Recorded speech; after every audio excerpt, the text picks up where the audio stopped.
kung lahat ng klase ng kamatayan ay kalooban ng Diyos. Halimbawa po yung mga naaksidente, yung... Alam nyo, yung naaksidente, namatay, aksidente, maganda nga yun.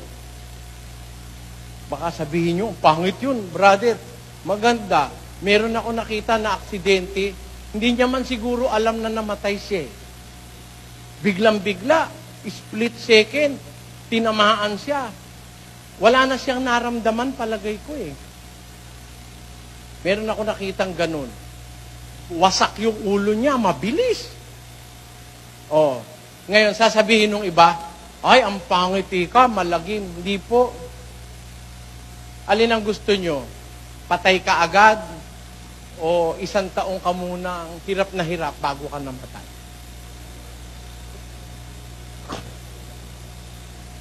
Ang totoo, isa lang ang spelling nun. Patay. Ha? Namatay bigla, namatay hindi nakatulog, nung magising siya, patay na pala siya, binangungot siya. O, meron naman namatay sa matagal na sakit. Yung diabetes, 25 years yun. Bago ka mamatay. Marami kang mararanasang hirap doon. Yun namang age, 6 na taon yun hanggang 7. Yung age. Di ka naman agad mamamatay sa age. 6 hanggang 7 taon, buhay ka pa. Mamamayat ka ng payat na payat. Hirap na hirap ang katawan mo. Yung hepatitis, marami ring ganun. Kaya po, ang patay, basta patay, iba-iba po kasing klase ng kamatayan. Si San Esteban, pinatay siya sa bato. Pinagbabato siya ng mga kaaway niya, nagdiskusyon, natalo niya, binato siya hanggang mamatay. Masakit yun.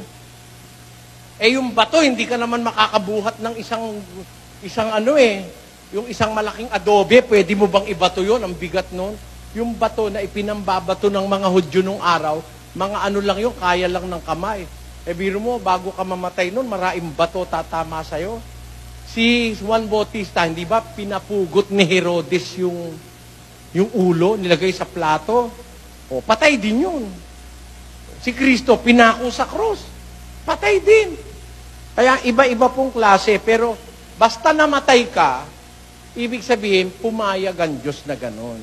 Basahin natin sa Mateo, Kapitulo 10, pakilagay, sa versikulo 29. Wala bala ginabaligya ang duwa ka magamay nga pispis, sing isa kadyutay. Kag wala sing isa sa ila nga mahulog sa duta nga hindi sa kabubuton sang inyo amay. Inyo, yung pispis, pispis, ibon. yung maya, yung maliit na ibon, tinitinda yon sa panahon ni Kristo, isa kadyutay, duha. Ano sa English yon? Are not two sparrows sold for a farthing? Dalawa, isang beles.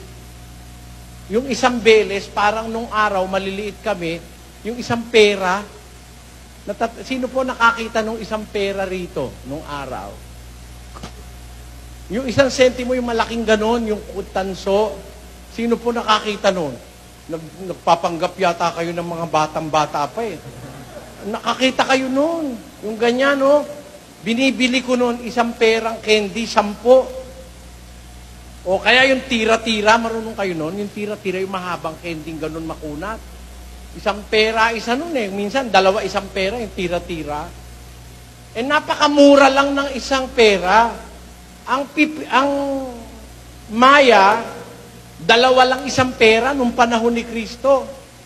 Pero napakamura man niya, hindi siya nahuhulog sa duta. Hindi siya nahuhulog sa lupa kung hindi kabubuton ng amay. Ibig sabihin, kahit sharpshooter ka, binaril mo yung maya, hindi mo siya tatamaan kung ayaw ng Diyos. Kung ayaw pa ng Diyos mamatay yung maya, hindi mo siya tatamaan. Pero pag tinamaan mo siya, payag ng Diyos doon. Pis-pis lang yun. Ikaw naman, di ka naman pis-pis, tao ka. Kaya pag namatay ka, talagang oras mo na. Payag na ang Diyos doon. Pakinggan nyo, sa 9:27 ng Hebreo. Kag sa bagay nga gintangdo sa mga tawo nga mapatay sing makaisa, kag sa tapos sina ang paghukom. Ayun. Itinakda sa tao mamatay minsan. Ang Diyos ang nagtatakda nun.